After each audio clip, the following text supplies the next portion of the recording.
The following is my continued commentary on Nelme's publication, The Origins and Elements of Language from the 18th Century. Chapter 4. Of the Patriarchs. This following is relevant, not for its historicity, but for its presumed historicity, because if we're looking to correct mistakes, or correct course, we need to identify where we went wrong or erred in our output of information.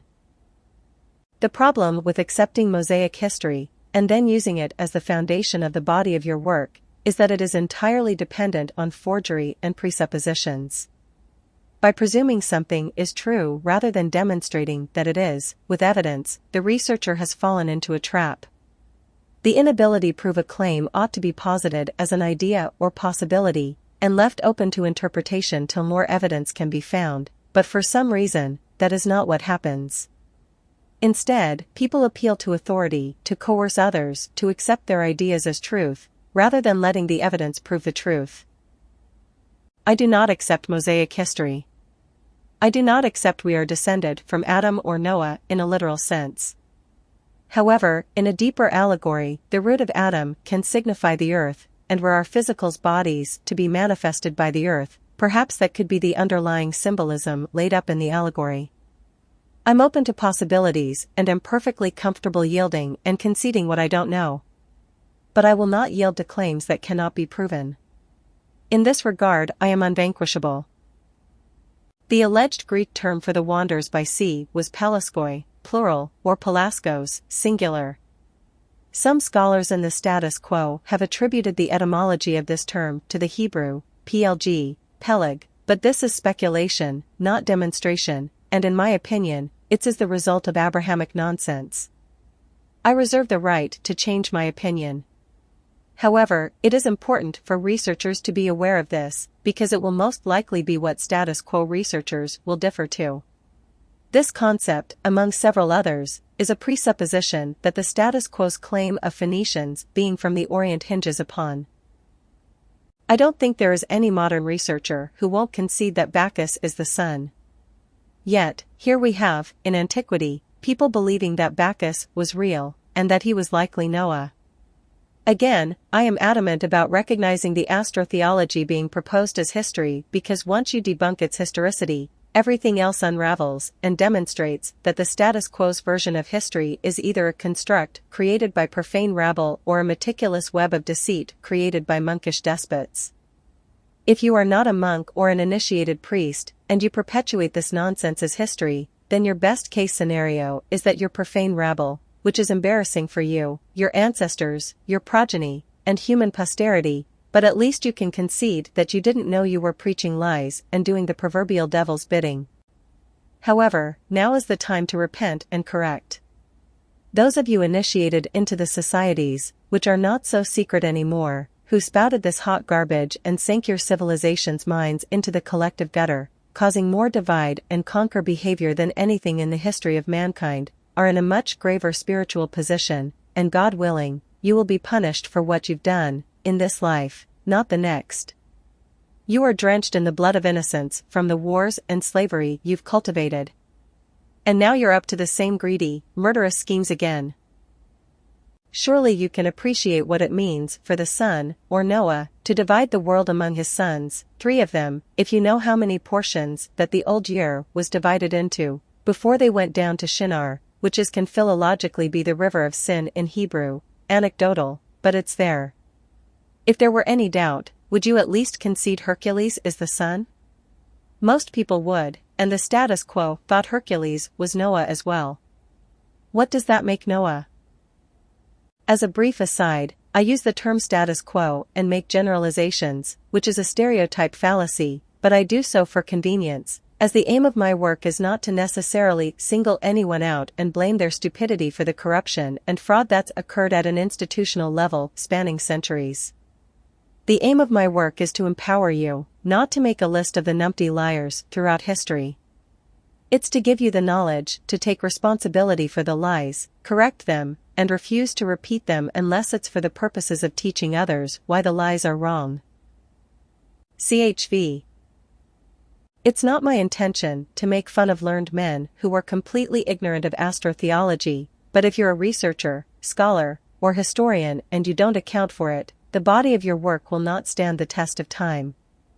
The following is a great example, where Nelmi pretends Noah is historical and all of the old epithets for sun gods are actually just different cultures' names for the same historical man.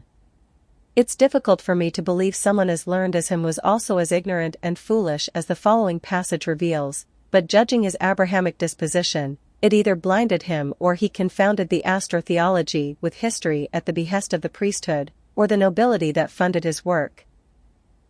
The entire history of the Europe is predicated on this nonsense, yet even by Nelmi's admission, the Pelasgi were a maritime people 232 years before the Phoenicians acquired a maritime power in the Mediterranean Sea. Yet, according to Dionysius of Halicarnassus, Mercilius of Lesbos called the Tyrrhenians, Etruscans, by the name of Pelasgians, and the rest of the world called the same people both Tyrrhenians and Pelasgians. This would make the Etruscans older than the Phoenicians, which would be why there is not enough literature remaining from the ancient Italians to decipher their language, and why that which does remain doesn't correspond to Indo-European, yet there are volumes of literature from the so-called contemporaries of Etruscans, such as the Greeks, Romans, Hebrews, etc., and archaeologists concede that Rome was quasi-Etruscan. Institutional chronology is not adding up. The Pelasgian is a Phoenician original, which would mean their alphabet originated in Italy, not the Orient. Even by the standards of the status quo and Abrahamics, you'll notice Nelmi wrote, IB page 81, some of their descendants improved upon the novelty, by exchanging the name of Pelasgians for that of Etrurians, for which they were detested by the Scythians, etc.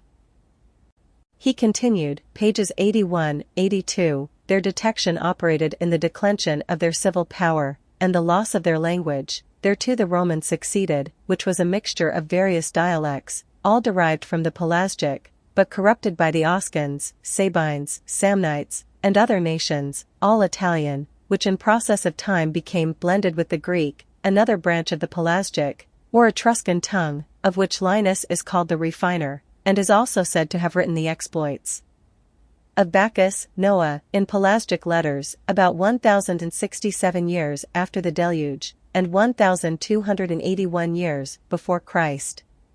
Orpheus, Pronopides, Homer's master, and Thymetes did the same. My analysis and conclusions are not that controversial.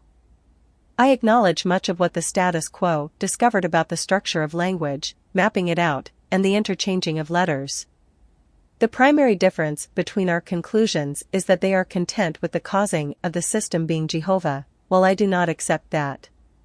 Instead, I demonstrate that it is the result of a priesthood, mortals, not gods. Nelmi mentioned the interchangeability of B and V. In Hebrew, bet and vet, and other languages, it is the same letter. In Greek, the B, beta, functions like an English V. Notice how Nelmi compared the English word over and the Hebrew word, over/over. This word is pronounced avar and it is transliterated as abar, something that is unnecessary if your intention was to help others understand. It should be ovar if you're going to include the vowel to assist in pronunciation because the ion comes from the Phoenician or Etruscan o, which begets the Greek omicron. It is the etymological root of the word Hebrew, which is obri, and pronounced ivri. There is no need to transliterate this to an English speaker using the letter B, just like there is no reason to transliterate iota omega beta as job, when it is pronounced Yov.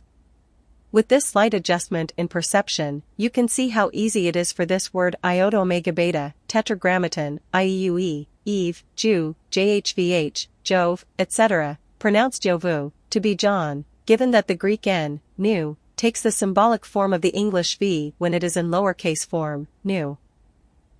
If this skill set intrigues you, invest in yourself and learn it. Read Spirit World.